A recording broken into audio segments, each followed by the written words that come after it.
ఈ టాపిక్ ఇట్లా ఉంచినట్టయితే మరొక పక్కన మనం ఇటీవల చూస్తూ ఉన్నాం. ముఖ్యమంత్రి రేవంత్ రెడ్డి పర్యటన కావచ్చు, 17 సార్లు మీరు ఇంతకుముందు అన్నట్టుగా ఢిల్లీ పర్యటన కావచ్చు. ఇంకొక పక్కన తెలంగాణలో వేరే పార్టీ నుంచి, అంటే ముఖ్యంగా బీఆర్ఎస్ పార్టీ నుంచి గెలిచినటువంటి ఎమ్మెల్యేలు కాంగ్రెస్ పార్టీలో చేరడం, ఈ అంతా చేర్చుకోవడం, ఇట్లాంటి ఈ అంశాలను స్వభావే అంటారా మీరు? ఎందుకోసమని రేవంత్ రెడ్డి ఈ సంబంధించినటువంటి పార్టీ ఫిరాయింపులకు పాల్పడుతున్నారు అనుకోవచ్చు? అంటే మనం విమర్శ చేసేటప్పుడు ఒక రేవంత్ రెడ్డికో ఒక కేసీఆర్కో పరిమితమైంది కాదు. మొత్తం భారతదేశ ప్రజాస్వామ్య వ్యవస్థలోనే ఇలా రాజకీయం అంటే ప్రతిపక్షంలో ఉన్నప్పుడు ఒక మాట, అధికార పక్షంలో ఉన్నప్పుడు ఇంకో మాట. వీళ్ళకి కనీసం నైతిక విలువలు లేవు, కనీసం మానవత్వం లేదు. హార్స్ ట్రేడింగ్ అంటే గొర్రెల్ని బర్రెల్ని గుర్రాల్ని కొన్నట్టు ఎమ్మెల్యేలని ఎంపీలని కొనడం అనేది ఈ భారతదేశ ప్రజాస్వామ్య వ్యవస్థ పుచ్చిపోయి పురుగులు పడే దశలో ఉంది. ఇది కేసీఆర్తో స్టార్ట్ అయింది కాదు, రేవంత్ రెడ్డితో స్టార్ట్ అయింది కాదు. కాకపోతే గతంలో కాంగ్రెస్ పార్టీ 26 మంది ఎమ్మెల్యేలు గెలిచినప్పుడు ఇదే కేసీఆర్ గారు మొత్తం సంతలో పశువుల్లో గొర్రెల్ని కొన్నట్టు బర్రెల్ని కొన్నట్టు కొనడని చెప్పి రేవంత్ రెడ్డి గారు ఏమని చెప్పిందంటే, ఒక పార్టీ టికెట్ మీద గెలిచిన అభ్యర్థి ఇంకో రిజైన్ చేయకుండా ఇంకో పార్టీకి జాయిన్ అయితే రాళ్లతో కొట్టి చంపాలి వీళ్ళని, దానికి రేవంత్ రెడ్డి గారు నేనే నాయకత్వం వహిస్తా అని అద్భుతంగా మాట్లాడి సమాజాన్ని అంతా చైతన్యం చేసిండు. ఒక ఉద్యమం చేస్తా, నేను ఒక పార్టీ టికెట్ మీద గెలిచి ఆ పార్టీ టికెట్కి రిజైన్ చేయకుండా ఇంకో పార్టీకి అమ్ముడు పోయిన ఈ చెత్తనా కొడుకులు మనుషులు కాదు, వీళ్ళు పశువుల కన్నా దారుణము, వీళ్ళు రాజకీయ వ్యభిచారులని అమనా బూతులు తిట్టిండు. మరి ఇప్పుడు గతంలో కేసీఆర్ తప్పు చేసిండు అని చెప్పి కేసీఆర్ని మనమంతా తూతూ చీచి అని చెప్పి ఆయన నియంత కచరా అని పేరు పెట్టినాం. మరి ఇదే రేవంత్ రెడ్డి గారు అదే కచరా చేసిన పని ఎందుకు చేస్తున్నాడు? ఇప్పుడు ఇవాళ 64 మంది 65 మంది ఉన్నారు, ఆయనకి 120లో 65 ఉన్నారు. ఎంఐఎం పార్టీ 7-8 మంది వాళ్ళు రెడీగా ఉన్నారు. అంటే ఆయన ప్రభుత్వానికి వచ్చిన ముప్పేమీ లేదు. ఒకవేళ రేవంత్ రెడ్డి గారి ప్రభుత్వాన్ని పడగొట్టడానికి కేసీఆర్ గారు కానీ మోడీ గారు కానీ ఏమన్నా కుట్రలు చేస్తే ప్రజలకు చెప్పాలి. ఇంటెలిజెన్స్ ఉంది కదా, ఆయనకి రెగ్యులర్గా ఇన్ఫర్మేషన్ ఉంది, కేసీఆర్ కుట్రలు చేస్తున్నా అంటున్నారు. ఇగో ప్రజలారా, మీరు ఏరుకోరి తెచ్చుకున్న ప్రభుత్వం ప్రజాప్రభుత్వం 65 మంది ఎమ్మెల్యేలు గెలిపిస్తే ఈ కేసీఆర్ మోడీ అమిత్ షా కలిసి నన్ను దింపేయాలనుకుంటున్నారు, ఇగో ఇట్లా కుట్ర చేస్తున్నారు అని చెప్పి మీకు ఇన్ఫర్మేషన్ ఉంటుంది కదా, ఆ ఇన్ఫర్మేషన్ ప్రజల ముందుకు బయట పెట్టండి. గతంలో ఎన్టీఆర్ ప్రజల ద్వారా ఎన్నుకున్న ఎన్టీఆర్ గారికి ఆరోగ్యం బాగాలేక అమెరికా పోతే నాదెండ్ల భాస్కర్ రావు గారు కుట్ర చేస్తే నెల రోజుల్లోనే ప్రజా ఉద్యమం వస్తే ఎన్టీఆర్ ప్రజల దగ్గరికి వెళ్తే నాదెండ్ల భాస్కర్ రావుని ఉరికిచ్చి కొట్టించిన సందర్భం ఉంది. ఎమ్మటే ప్రభుత్వం మళ్ళీ ఎన్టీఆర్ గారు అద్భుతమైన ఉన్నారు. ప్రజలను నమ్ముకోవాలి రాజకీయ నాయకులు. వీళ్ళు ఏంటంటే సూట్ కేసులు నమ్ముకొని 50 కోట్లు 100 కోట్లు ఇచ్చి పీసీసీ ప్రెసిడెంట్ తెచ్చుకున్న ఆయన ఒక ఆయన ఉన్నాడు, ఒక ఆయన హోంగార్డు, ఒక ఆయన ఎస్పీ అని తిట్టుకున్న ఆయన ఇంకో ఆయన ఉన్నాడు. కాంగ్రెస్ పార్టీలోనే మరి వీళ్ళు డబ్బులు ఇచ్చి బీఫాములు తెచ్చుకున్నారా? లేకపోతే మిగతా పొలిటికల్ పార్టీలో పార్టీ అధ్యక్షులకి అన్ని పార్టీలు 50 కోట్లు 100 కోట్లు ఇచ్చి ఎమ్మెల్యే టికెట్ తెచ్చుకున్న వాళ్ళు అధికారంలోకి పోతే ఇంకో 1000 కోట్లు సంపాదించు అంటే వీళ్ళు ప్రజలను నమ్ముకోలే. ప్రజలను నమ్ముకున్న వాళ్ళకి అభద్రత ఉండదు. వీళ్ళ ప్రభుత్వం ఎప్పుడు పడిపోద్దా అనే అభద్రత మీకు ఉందంటే ప్రజల్లోకి చెప్పాలి కదా వాస్తవాలు. మీకు సెంట్రల్ ఇంటెలిజెన్స్ ఉంది, స్టేట్ ఇంటెలిజెన్స్ ఉంది, మీ ఇన్ఫర్మేషన్ ఉంది, మీ పర్సనల్ నెట్వర్క్ ఉంది. ఇగో కేసీఆర్ ఫామ్ హౌస్లో ఈ కుట్ర చేస్తున్నాడు, అమిత్ షా ఈ కుట్ర చేస్తున్నాడు, బీజేపీ నాయకులు ఈ కుట్ర చేస్తున్నాడు. ఇది ప్రజలారా నా ప్రమాదం అంటే ఇదే నిరుద్యోగులు, ఇదే ప్రజా సంఘాలు రేవంత్ రెడ్డికి అండగా ఉన్నారు కదా. రేవంత్ రెడ్డిని ఒక్కడిని చూసి ఓటేయలే కదా, కేసీఆర్ని నియంత్రణ గద్దదింపాలని ప్రజలంతా కలిసి విద్యార్థులు, యువకులు, నిరుద్యోగులు, సబ్బండ వర్గాలు, సకల జనులు కలిసి తెచ్చుకున్న ప్రభుత్వం ఇది. కాబట్టి ఈ ప్రభుత్వాన్ని కాపాడుకునే బాధ్యత కూడా ప్రజలకే ఉంటుంది. రేవంత్ రెడ్డి గారు, మీరు అభద్రతలోంచి బయటకు రండి. మీకు ఉన్న అవగాహన పరిమితమైన అవగాహన, మీకు అనుభవం లేదు. చాలామంది అనుభవజ్ఞున్నారు. మీరు ఎవరైనా చెప్తే వినే ఓపిక నేర్చుకోండి. మీ ప్రధాన సలహాదారులు కూడా చెప్తున్నారు of the record. A MLA పోయి చెప్పినా కూడా ఆయనకు అన్నీ తెలుసు, ఆయనకి ఎవరు ఏం చెప్పొద్దు అంటున్నారట. అన్నీ తెలిసి 80,000 పుస్తకాలు చదివిన అపర మేధావి, నదులకు నడక నేర్పిన ఆయన ఏం చేసిండు? తెలంగాణను అప్పుల కుప్ప చేసిండు. ఏం తెలవని కాంగ్రెస్ వాళ్ళు ఏం చేస్తారో అని భయమవుతుంది. వీళ్ళకి కనీసం అవగాహన లేదనే అవగాహన కూడా లేదు. కాబట్టి ఎవరికి అన్ని విషయాలు తెలవాల్సిన అవసరం లేదు. మీరు సరైన అడ్వైజర్ని పెట్టుకోండి. ఈ కచరా బ్యాచ్ని తీసేసి మంచి అడ్వైజర్స్ని పెట్టుకోండి, అనుభవం పెట్టుకోండి. ఇప్పుడు తెలవకపోతే తెలుసుకోవాలి. ఎవరైనా అన్నీ మీరే ఇప్పుడు విద్యాశాఖ 6 నెలలు అవుతుంది కదా, 6 నెలలు 7 నెలల్లోనే మీరు ఎందుకు విమర్శిస్తారని మమ్మల్ని అంటున్నారు. 7 నెలల్లో మీరు ఎన్ని తప్పులు చేస్తున్నారు? మంచి పనులు చేసినప్పుడు మేము పొగిడినాం, పాలాభిషేకాలు చేసినాం. మీరు లండన్లో థేమ్స్ నదిని చూసి, అమ్రాపాలి మీ టీం అంతా లండన్లో వెళ్ళి థేమ్స్ నదిని చూసి మూసీ నదిని థేమ్స్ నది లాగా చేస్తూ అంటున్నారు. 50,000 కోట్లతో మూసీ నదిని ప్రక్షాళన చేస్తూ అంటున్నారు. మూసీ నది కొన్ని వందల సంవత్సరాల నుంచే అది మూసీ నది కాస్త ఇట్లా అయిపోయింది. దాదాపు 100 సంవత్సరాల నుంచి దాని మీద ఎన్క్రోచ్మెంట్స్ అయినాయి. దాని మీద ఉన్న అక్రమణలు తొలగియాలంటేనే కొన్ని వేల కోట్లు లక్షల కోట్లు అవుతుంది. నేను ఇంజనీర్స్తో కూడా మాట్లాడినా, అది అసాధ్యమైన పని. ఇప్పుడు గవర్నమెంట్ ప్రయారిటీ మూసీ నదికి బ్యూటిఫికేషన్ చేసి ఒక ఆయన హుసేన్ సాగర్లో కొబ్బరి నీళ్ళలాగా చేస్తా రూపాయి బిల్లు వేస్తే కనబడుతుందని ఆగం చేసిండు. ఇంకో ఆయన కాళేశ్వరం పెడితే 1,50,000 కోట్లు అప్పు చేసిండు. ఈయన మూసీ నది పేరుతో 50,000 కోట్లు అప్పు చేయడం అవసరమా? నిరుద్యోగులకు అపాయింట్మెంట్ చేయడం అవసరమా? అంటే మీ ప్రయారిటీస్ ఎట్లున్నాయి? మీ నామినేటెడ్ పోస్టులు ఆగవు, మీ స్పెషల్ ఫ్లైట్లలో ఢిల్లీ పోవడం ఆగదు, మీ విందులు విలాసాలు ఏమి ఆగవు. కానీ 7 నెలల్లో ప్రశ్నిస్తే అప్పుడే ప్రశ్నిస్తారా అంటారు. ఒక మర్డర్ చేసినప్పుడు ఆ దొంగను పట్టుకోకపోతే వాడు 100 మర్డర్లు చేస్తాడు. మీ ప్రభుత్వం ఏదైనా తప్పు చేస్తే దాన్ని సరిచేసడము చెప్పడం అనేది తెలంగాణ పౌర సమాజం బాధ్యత. మేము మీకు ఒక ఎద్దు ఒక పశువు ఒక ఆంబోతు ఒక దున్నపోతు మన చేలో మేయాల్సింది పక్క చేలోకి పోయినప్పుడు మనం ముళ్ళుగర్ర పెట్టి కూర్చుతాం. మేము చేసే పని ముళ్ళుగర్ర పెట్టి కూర్చడం లాంటిది. మిమ్మల్ని దొడ్డుకర్ర పెట్టి చంపట్లే. మీకు ఇంకా 4.5 సంవత్సరాల సమయం ఉంది. దయచేసి బాధ్యతతో పారదర్శకంతో ప్రజల భాగస్వామ్యంతో పౌర సమాజంతో డైలాగ్ జరపండి. డెమోక్రసీ అంటేనే డిస్కషన్ ఉంటుంది. డిస్కషన్కి అవకాశం లేకుండా మీరు ప్రజాపాలన అంటే ఇది జూటాకోరు పాలన, ఇది దగా పాలన అని చెప్తున్నాం. ఖచ్చితంగా రేవంత్ అన్న నీకు చిన్న వయసులోనే ముఖ్యమంత్రి అయినావు. ఎంతోమంది కష్టపడి జీవితకాలం కూడా కాలేనిది నీకు అదృష్టం వచ్చి ముఖ్యమంత్రి అయినావు. కాబట్టి ఆ అదృష్టాన్ని కాపాడుకోవాలి తప్ప ఈ నడమంత్రపు సిరితో కళ్ళు నెత్తికెక్కితే ఎక్కడైతే అహంకారం ఉంటుందో అక్కడ అంధకారం తప్పదు. ఓకే, ఇటీవల మనం చూస్తూ ఉన్నాం పక్కన ఉన్నటువంటి రాష్ట్ర ముఖ్యమంత్రి చంద్రబాబు నాయుడుతోటి ఇక్కడ ఉన్నటువంటి రాష్ట్ర ముఖ్యమంత్రి రేవంత్ రెడ్డి భేటీ కావడాన్ని ఎట్లా చూస్తారు? ఒక పక్కన ఆ రోజు పక్కన ఉన్నటువంటి ఎవరైతే ఆంధ్ర చేతిలో తెలంగాణ అస్తిత్వం కోల్పోతూ ఉంది, తెలంగాణ ఆగమైపోతుందని చెప్పేసి కొట్లాడడం జరిగింది. ఇప్పుడు ఇద్దరు సీఎంలు అంటే ఒకరేమో గురు శిష్యులు అని అనుకోవచ్చు వీళ్ళు ఇద్దరు, ఎందుకంటే ఒకటే పార్టీలో పనిచేసినటువంటి వాళ్ళు. వీళ్ళు కలవడం వెనుక ఉద్దేశం ఏమై ఉండొచ్చు అని చెప్పేసి అనుకుంటా ఉన్నారు మీరు? ప్రధానంగా ఇండియా అనేది యూనియన్ ఆఫ్ స్టేట్స్ ఫెడరల్ సిస్టంలో ఒక రాష్ట్ర ముఖ్యమంత్రి ఇంకో రాష్ట్ర ముఖ్యమంత్రితో కలవడం అనేది రాజ్యాంగబద్ధంగా అవసరం కూడా. ఎందుకంటే ఇరుగు పొరుగు రాష్ట్రాలతో నదీ జలాల సమస్యలు ఉంటాయి, పవర్ ఇష్యూస్ ఉంటాయి, ఎన్నో ఉంటాయి. ఇప్పుడు కర్ణాటక ముఖ్యమంత్రి కావచ్చు, తమిళనాడు ముఖ్యమంత్రి ఏ ముఖ్యమంత్రి అయినా సరిహద్దు సమస్యలతో ఉన్నప్పుడు చర్చించుకుంటారు. వీళ్ళ మధ్య పరిష్కారం కాలేనప్పుడు కేంద్ర ప్రభుత్వం చర్చిస్తుంది. అదేమి కొత్త కాదు, అదేమి దానికి రాజకీయ దురుద్దేశాలు అంటించాల్సిన అవసరం లేదు. గతంలో కూడా జగన్ గారు వచ్చి కలిసిపోయారు కేసీఆర్ గారిని. నేనేమంటున్నా అంటే ఎందుకు ఈ వివాదం అవుతుందంటే తెలంగాణ ఉద్యమంలో కొన్ని లక్షల ఎన్కౌంటర్లు, వేల ఎన్కౌంటర్లు జరిగినాయి. మారోజు వీరన్నని చంపింది ఇదే సమైక్యాంధ్ర ప్రభుత్వము, చంద్రబాబు ప్రభుత్వం. బెల్లి లలితక్కని 17 ముక్కలుగా నరికింది ఇదే చంద్రబాబు ప్రభుత్వము. జై తెలంగాణ అన్నందుకు 96 గద్దర్ శరీరంలో 6 బుల్లెట్లు దింపింది ఇదే చంద్రబాబు ప్రభుత్వం. చంద్రబాబు నాయుడు గారికి ఉన్న ట్రాక్ రికార్డు కావచ్చు, తెలంగాణ ఉద్యమాన్ని ఉక్కు పాదంతో అణిచివేసి ఎన్కౌంటర్లు చేసిన రక్త చరిత్ర ఉంది. కాబట్టి తెలంగాణ వాదులకి తెలంగాణ యువతకి ఏంటంటే రేవంత్ రెడ్డి గారు కూడా 2 కళ్ళ సిద్ధాంతం ఉన్న పార్టీలోంచి వచ్చిండు. చంద్రబాబు నాయుడు ఏం చెప్పిండు? నాకు ఆంధ్ర తెలంగాణ 2 కళ్ళు అని చెప్పిండు. గతంలో రేవంత్ రెడ్డి గారి జీవితం అంతా తెలుగుదేశం పార్టీ నుంచే ఆయన ఎదిగిండు. చంద్రబాబు నాయుడు గురువు, ఈయన శిష్యుడు అని చెప్పి. మరి గురు శిష్యులు కలవడం వల్ల 2 తెలుగు రాష్ట్రాల ప్రజల సమస్యలు పరిష్కరిస్తారా? లేకపోతే టీడీపీ మళ్ళీ ఇక్కడ హైదరాబాదులో కొంత సమైక్యాంధ్ర సెటిలర్స్ ఉన్నారు, హైదరాబాదు రంగారెడ్డిలో, ఖమ్మం జిల్లాలో కొంత సెటిలర్స్ ఉన్నారు, నిజామాబాద్లో సెటిలర్స్ ఉన్నారు. వాళ్ళ కమ్మ ఆధిపత్యం కూడా ఇక్కడ 16 లక్షల మంది ఓటర్లు ఉన్నారు అంటున్నారు. రేవంత్ రెడ్డి భుజం మీద తుపాకీ పెట్టి టీడీపీ మళ్ళీ ఏమన్నా ఇక్కడ పునర్వైభవం కోసం ప్రయత్నం చేస్తుందా? ఇప్పుడు బీజేపీ, జనసేన, టీడీపీ అనేది ఆంధ్రాలో కాంబినేషన్లో ఉంది. దీన్ని అడ్డం పెట్టుకొని ఇక్కడ ఏమైనా రాజకీయం చేయబోతుందా, మళ్ళీ సమైక్యాంధ్ర పాలన రాబోతుందా అనే అనుమానం తెలంగాణ వాదుల్లో ఉండడము సహజం. అది దాన్ని నివృత్తి చేయాల్సిన బాధ్యత చంద్రబాబు నాయుడు గారి మీద ఉంది, రేవంత్ రెడ్డి గారి మీద.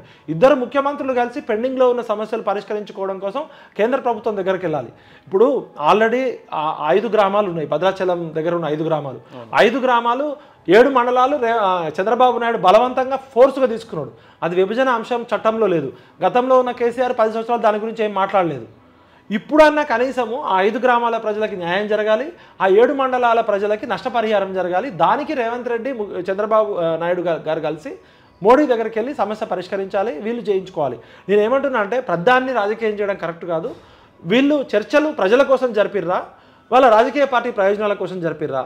బీజేపీ, జనసేన, టీడీపీ ఏదైనా గుడుపుటాన్ని చేసి ఇక్కడికి రావాలని ప్రయత్నం చేసి తెలంగాణ అస్తిత్వము, తెలంగాణ అస్మిత అనేది బతికే ఉంది.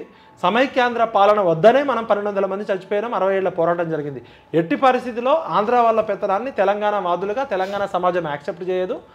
మాకు రేవంత్ రెడ్డి గారు తప్పు చేసినా, కేసీఆర్ గారు తప్పు చేసినా, ఇంట్లో ఏమన్నా గొడవలు ఉంటే మేము బాబాయో పెదనానో చిన్నానో ఉంటే సమస్య పరిష్కరించకుండా ఎట్టి పరిస్థితుల్లో ఆంధ్ర పాలకుల పెత్తనాన్ని తెలంగాణ ఏ రూపం కూడా క్షమించదు, మరో ఉద్యమానికి సిద్ధమవుతామని చెప్తున్నాను. గత సర్కారులో ఉన్నటువంటి ముఖ్యంగా ముఖ్యమంత్రి కేసీఆర్ చేసినటువంటి అవినీతి కార్యక్రమాలు ఒక్కొక్కటిగా బయటపడుతూ ఉన్నాయి. మొన్న జరిగినటువంటి ఒక విద్యుత్తు సంబంధించినటువంటి ఒప్పందంలో 1,000 కోట్ల రూపాయలు కావచ్చు, కాళేశ్వరం కుంభకోణం కావచ్చు, గొర్రెల స్కామ్ కావచ్చు, ఫోన్ ట్యాపింగ్ కావచ్చు, ఈ అన్నిట్లలో ఇరుక్కపోవడం జరిగింది, సరైనటువంటి ఆధారాలు ఉన్నాయి అని చెప్పేసి రేవంత్ సర్కారు ప్రకటిస్తూ ఉంది.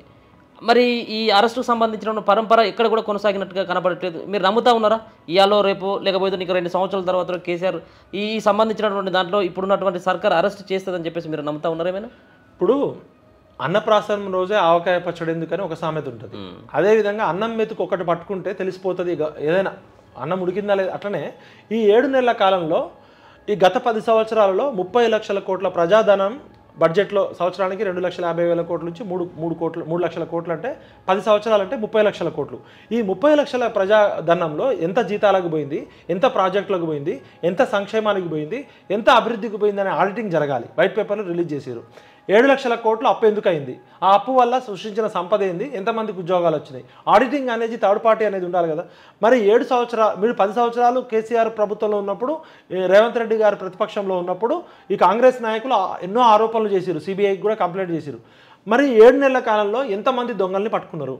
హ్యాపీరావు సంతోష్రావు ఎక్కడున్నాడు ఇప్పుడు? మరి ట్రాన్స్పోర్ట్ డిపార్ట్మెంట్లో ఉన్న ఒక ఆఫీసరు 1,000 కోట్ల ఆస్తులు సంపాదించిండని ఇదే కాంగ్రెస్ ప్రభుత్వం ఏసీబీని పంపించింది. మరి ఇవాళ ఆయన ఏసీబీ ఆరోపణలు 2,000 కోట్ల ఆస్తుల ఆరోపణలు ఉన్నాయని చెప్పిన ఒక ఆఫీసరు ఇవాళ అమెరికా వెళ్ళిపోయాడు. ఎట్లా వెళ్ళిపోయాడు అమెరికా అంటే మాదాపూర్ దగ్గరనో హైటెక్ సిటీ దగ్గరనో వాళ్ళకున్న ఒక 200 కోట్ల రూపాయల భూములు వీళ్ళకి కప్పం కట్టి ఆయన జంప్ అయిపోయాడు. నా 2 కిడ్నీలు పాడైనాయి అని చెప్పి వాళ్ళకు ఆయన ముఖ్యమంత్రి గారికి అప్లికేషన్ పెట్టుకోవడం, ఆయన రిలీవ్ అయిపోవడం కూడా జరిగింది. ప్రభాకర్ రావు అనేటోడు ఇంతవరకు రాలే. రేవంత్ రెడ్డి గారు మొట్టమొదటి క్యాబినెట్లో చెప్పిండు ఆ ప్రభాకర్ రావుని ప్రవేశపెట్టండి అని.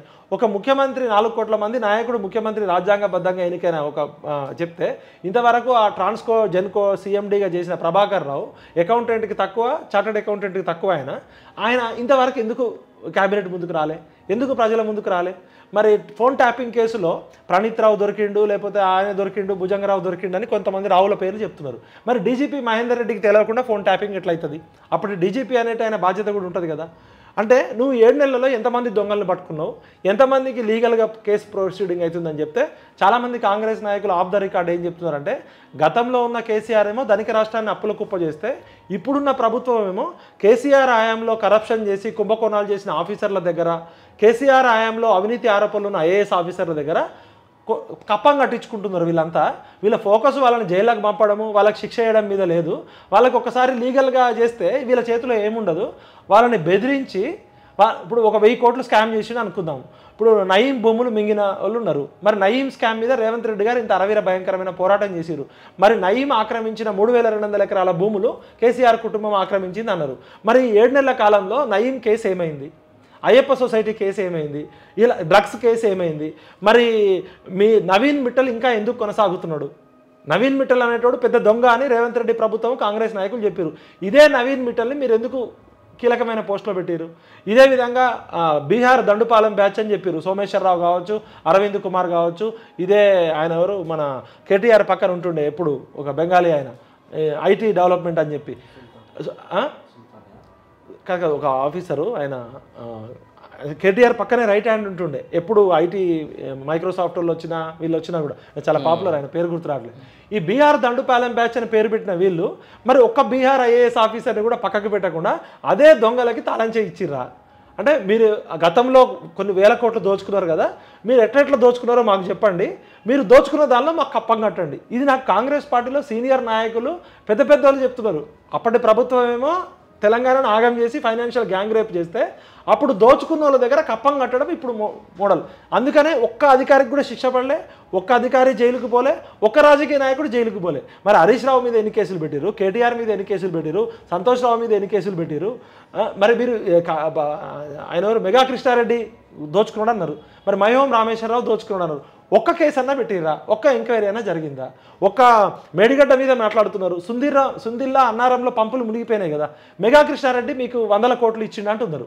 మీరు ఈ కాంట్రాక్టర్ల దగ్గర, ఈ ఐఏఎస్ ఆఫీసర్ల దగ్గర డబ్బులు వసూలు చేసి ఫ్లైట్లలో తీసుకుపోయి ఢిల్లీకి కప్పం కడుతున్నారు అంటున్నారు. మీ కాంగ్రెస్ నాయకులే చెప్తున్నారు. మొత్తం హైకమాండ్ ఇలా కర్ణాటక తర్వాత మొన్న పార్లమెంట్ ఎలక్షన్లో కర్ణాటక కన్నా ఎక్కువ ఫండింగ్ ఇచ్చింది కాంగ్రెస్ పార్టీ అట హైకమాండ్కి. వాళ్ళు కాంగ్రెస్ పార్టీ నాయకులు పదవులు రానోళ్ళు అసంతృప్తిగా ఉన్న వాళ్ళు ఏం చెప్తుంటే మా హైకమాండ్ కూడా ఏం చేయట్లే, మా వాళ్ళు తీసుకుపోయి కప్పం కడుతున్నారు, రేవంత్ రెడ్డి ఏం చెప్తే అదే వింటున్నారు, అందుకనే రేవంత్ రెడ్డికి వ్యతిరేకంగా మేమేం చెప్పే పరిస్థితి లేదు, మొత్తం హైకమాండ్లో కొంతమంది ఉన్నారు ఇంపార్టెంట్ వాళ్ళు, వాళ్ళు అమ్ముడు పోయారని చెప్తున్నారు. మరి ఇది నిజమా కాదా అనేది మీరు చెప్పాలి. ఎందుకు మీరు ఇలా 7 నెలల కాలంలో 6 మంత్రులు ఖాళీగా ఉంచారు? 6 మంత్రులను కూడా రిక్రూట్మెంట్ మీకు 35 శాఖలు ఉంటే ఉన్నాయే 18 మంది మంత్రులు. ఆ 18 మంది మంత్రులు కూడా మీరు నియమించుకోలేకపోయారు కదా. ఒక్కటన్నా డెసిషన్ మేకింగ్ తీసుకున్నారా మీరు? ఇలా రేవంత్ రెడ్డి ప్రభుత్వం 7 నెలలు అయింది కదా, మీరు ఒక విధానపరమైన నిర్ణయం ఏంటి? నిరుద్యోగుల మీద మీ విధానం ఏంటి? ఎంప్లాయ్మెంట్ పాలసీ ఏంటి? అన్ఎంప్లాయ్మెంట్ పాలసీ ఏంటి? స్కిల్ డెవలప్మెంట్ పాలసీ ఏంటి? పారిశ్రామిక విధానం ఏంటి? విద్యా విధానం ఏంటి? ఏదో సంక్షేమ పథకాల సునీల్ కనుగోలు అనేటోడు ఓట్లు రావడం కోసము బస్సులో మహిళలకి ఫ్రీ టికెట్ ఇచ్చారు, మంచిదే. మీరు 6 గ్యారంటీలే సరిగా అమలు చేయలేకపోయారు కదా. విధానపరమైన నిర్ణయం ఎందుకు తీసుకోలేకపోతున్నారంటే మీకు ఒక అభద్రత ఉంది, మీకు అవగాహన లేదు.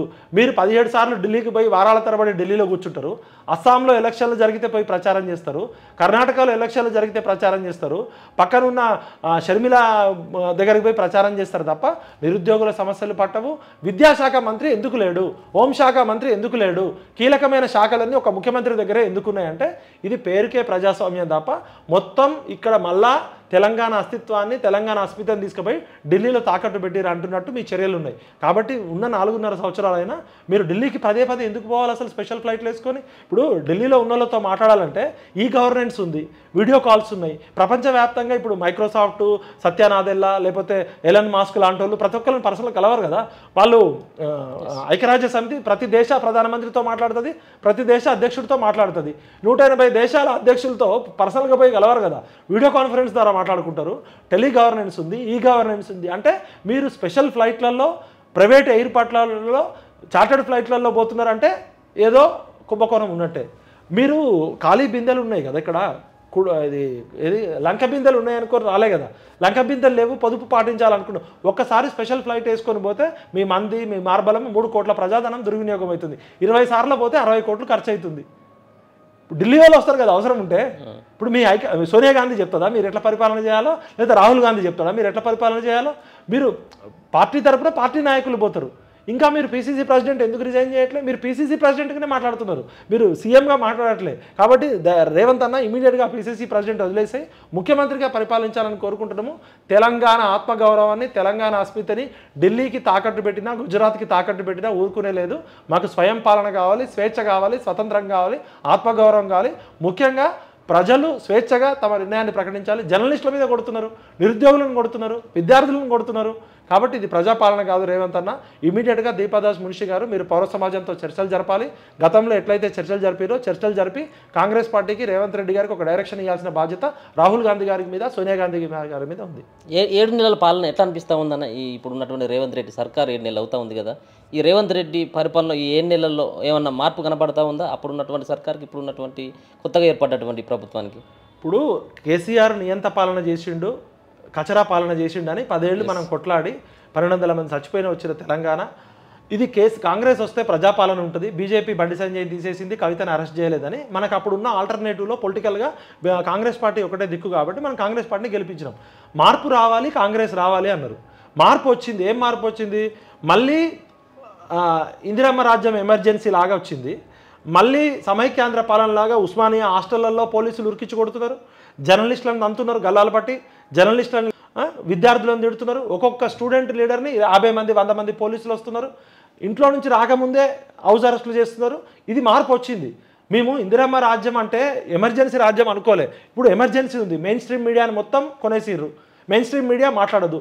సోషల్ మీడియా వాళ్ళని ట్యాగ్ చేసి యూట్యూబ్ జర్నలిస్టులని వేటాడుతున్నారు. ఇదే మార్పు వచ్చింది. మరి ఇట్లాంటి పాలన కోసమా మేము తెచ్చుకుంది? ఇదేనా మార్పు అంటే? ఇదేనా రేవంత్ రెడ్డి గారు ప్రజాపాలన అని అడుగుతున్నాం.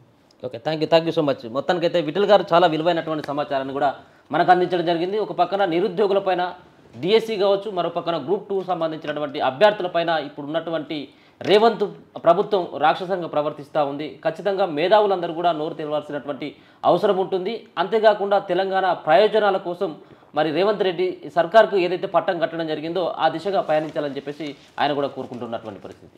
చూస్తూనే ఉండండి మన తెలుగు.